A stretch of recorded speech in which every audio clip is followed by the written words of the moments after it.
Hello and welcome back again.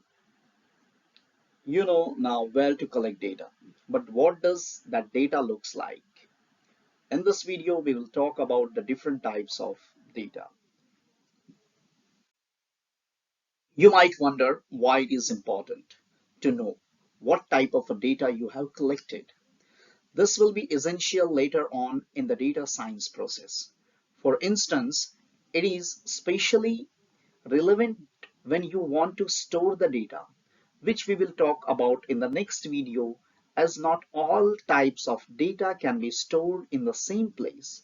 Furthermore, when you are visualizing or analyzing the data, it is important to know the type of data you are dealing with.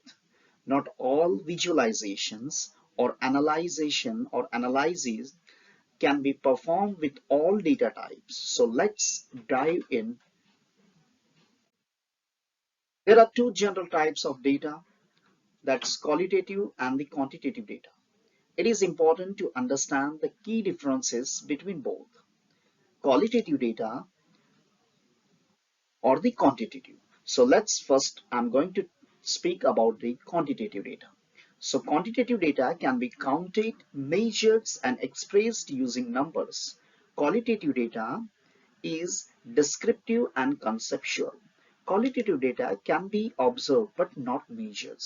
Now that we know the differences, so let's dive into each type of data with a real world example so that easily you can understand the difference between the quantitative data and the qualitative data. So let's take examples. Quantitative data can be expressed in numbers, like the fridge is 60 inches tall, has two apples in it, and its cost is $1,000. Where for the qualitative data, on the other hand, things that can be observed but not measured, like the fridge is red and it was built in Italy and might need to be cleaned out because it smells like a fish. So hope everyone understand about the difference between the quantitative data and the qualitative data. Other than traditional quantitative and the qualitative data, there are many other data types that are becoming more and more important. There is image data, there will be a text data, then there will be a, we can say that geospatial data, network data, and many more types of data are available. Note that these other data types are not mutually exclusive with quantitative and qualitative data. Many often, these other data types are a spatial mix of quantitative and the qualitative data. So let's look, we can see that at some example. Now, in front of you, there is images are available. So digital images are everywhere. An image is made up of pixels. These pixels contain informations about color and intensity. Typically, the pixels are stored in computer memory. In the examples, you can see that if we zoom in on the image, we can distinguish the different pixels. The one picture is not zoomed and the other picture is zoomed of the ear of that particular deer. So you can see that the different pixels. Similarly, email, documents, reviews, social media posts, and so on. As you can imagine, text data can be found in many places. This data can be stored and analyzed to find relevant insights.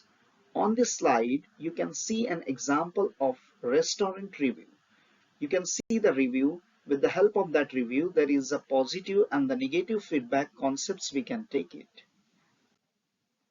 Similarly, geospatial data are the data with location informations. In the examples, you can see that many different types of informations can be captured using geospatial data.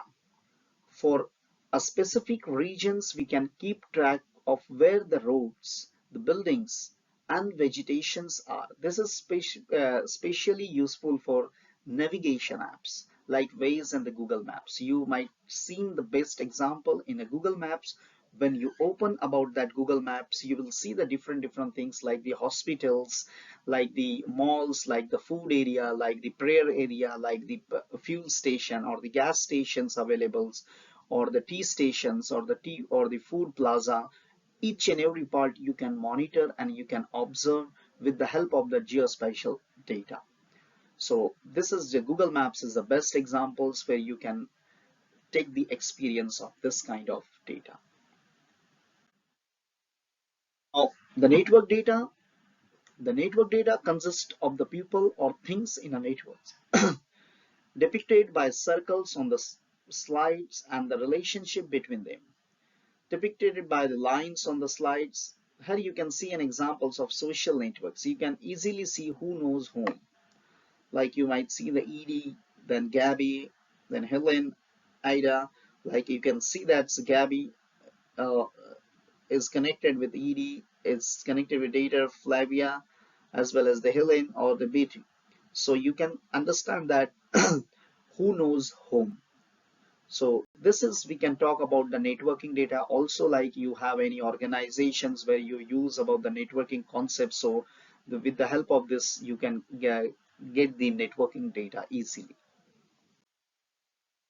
So in this video, we looked at the most common data types like the quantitative data, qualitative data, image data, text data, geospatial data, and network data.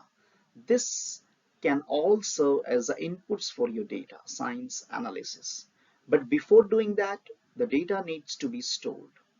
That's what we will cover in the next video.